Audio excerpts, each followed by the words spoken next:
ఇక్కడ జరుపుబడతాయి. ఈరోజు వినాయక చవితిని పురస్కరించుకొని తెల్లవారుజామున 3 గంటలకు గణపతి హోమం నిర్వహించడం జరిగింది. అనంతరం స్వామివారికి అభిషేకం నిర్వహించడం అయింది. తదుపరి భక్తులందరికీ కూడా దర్శనాలని ఇక్కడ ఏర్పాటు చేయడం అయింది. వచ్చిన భక్తులందరికీ కూడా ప్రసాదం అందే విధంగా ఇక్కడ ఏర్పాట్లు కూడా చేశాము.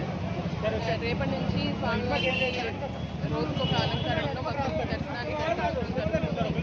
అదేవిధంగా మధ్యాహ్నం 12 గంటల నుంచి ప్రారంభించుకొని నారాయణ సేవ కార్యక్రమం కూడా ఉంటుంది. ఈ సందర్భంగా 9 రోజులు కూడా ఇక్కడ ప్రతిరోజు ధార్మిక ప్రవచనాలు, సాంస్కృతిక కార్యక్రమాన్ని ఏర్పాటు చేయడం జరిగింది. భక్తులందరూ కూడా వచ్చి స్వామివారిని విశేష అలంకరణలో దర్శించుకొని స్వామివారి ప్రసాదాన్ని స్వీకరించవలసిందిగా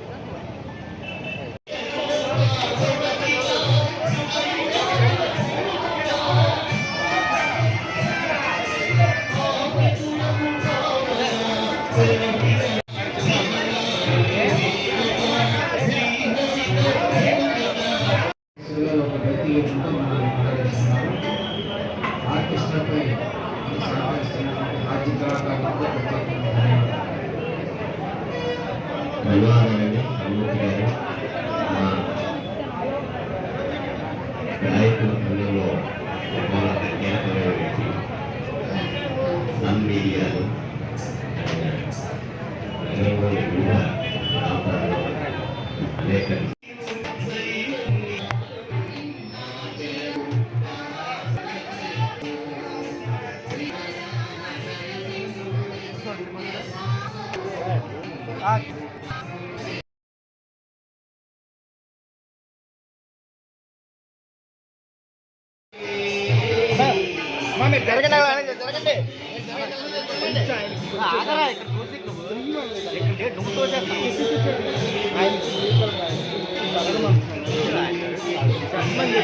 మీరు జరగండి అలాగా.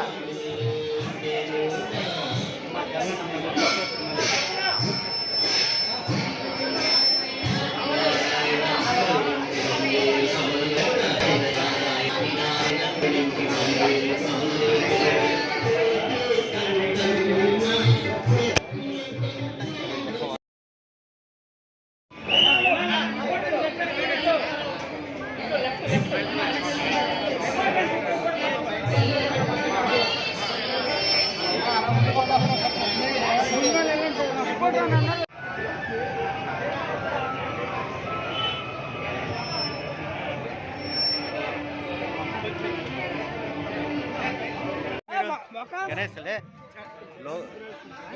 తమ్ముడు లోపల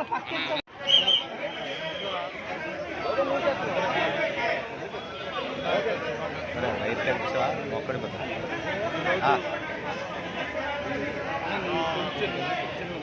విజయసుడు యొక్క తొలి పూజ మనం ఏ కార్యక్రమం చేపట్టాలన్నా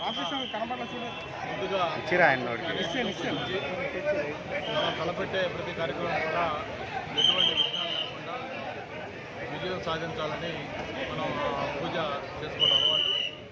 అటువంటి వినాయకుడికి సంబంధించి ఈరోజు దేశవ్యాప్తంగా జీవిటీ పక్కకి వెళ్ళరా జీవిటీ తీయండిరా పక్కే పక్క జరుపు కొద్దిగా ముఖ్యంగా కొత్తగా ఏర్పడ్డ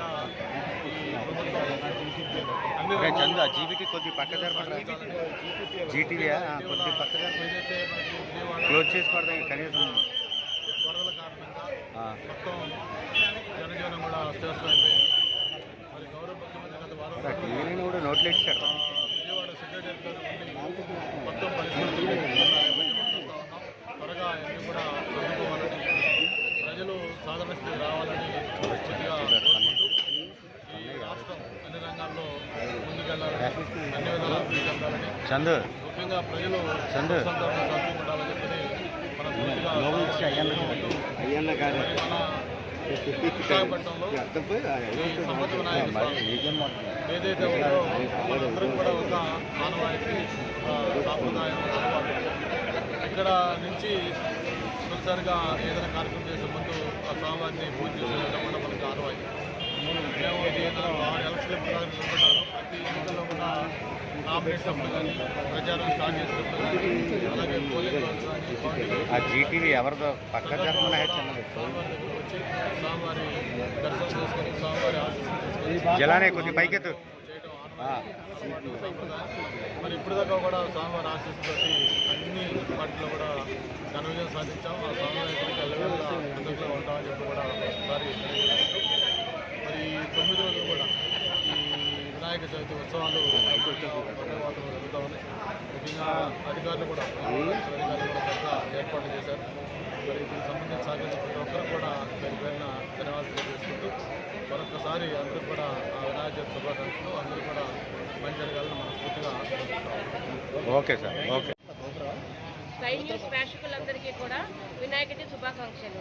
అందరూ కూడా విఘ్నాలు లేకుండా వినాయక చవితి శుభ్రంగా చేసుకుని ఈ సంవత్సరం అంతా కూడా వినాయక చవితితో పాటు అన్ని రకాల పండుగలు చేసుకుని సుఖ సంతోషాలతో ఆరోగ్యాలతో ఉండాలని చెప్పి నేను మన స్కై న్యూస్ కార్యక్రమంలోనే చెప్పడం కోరుతున్నాను. కూడా వినాయక చవితి శుభాకాంక్షలు. నేను జ్యోతి అడ్వకేట్ విశాఖపట్నం. అందరికీ కూడా వినాయక చవితి శుభాకాంక్షలు.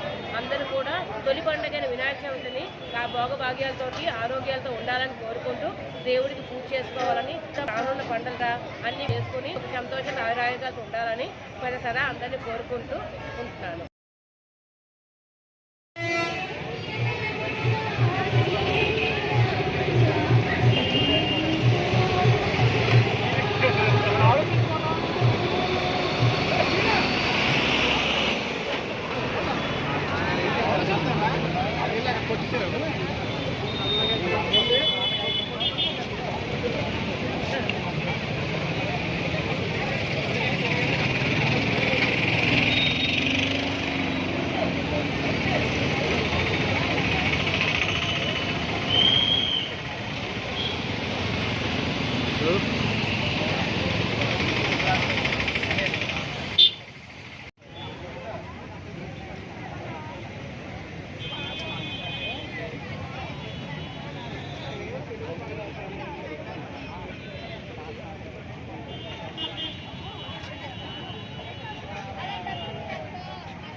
గ్రాండ్గా సక్సెస్ఫుల్గా వినాయకుడి సెలబ్రేషన్స్ బాగా చేస్తారు. అలాగే ఎవ్రీ ఇయర్ కూడా చాలామంది భక్తులందరూ వచ్చి కార్యక్రమం జయప్రదం చేస్తారు.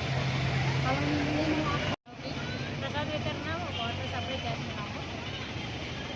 సేవా కార్యక్రమానికి వచ్చామండి. అన్నదానం కూడా ఉంటుంది. రేపు 9 రోజులు నవరాత్రులు 9 రోజులు అన్నదానం కూడా ఉంటుందండి. ప్రవచనాలు జరుగుతాయి. నృత్య కార్యక్రమాలు, కోలాటాలు అన్నీ జరుగుతాయి. మిత్రులందరికీ వినాయక చవితి శుభాకాంక్షలు.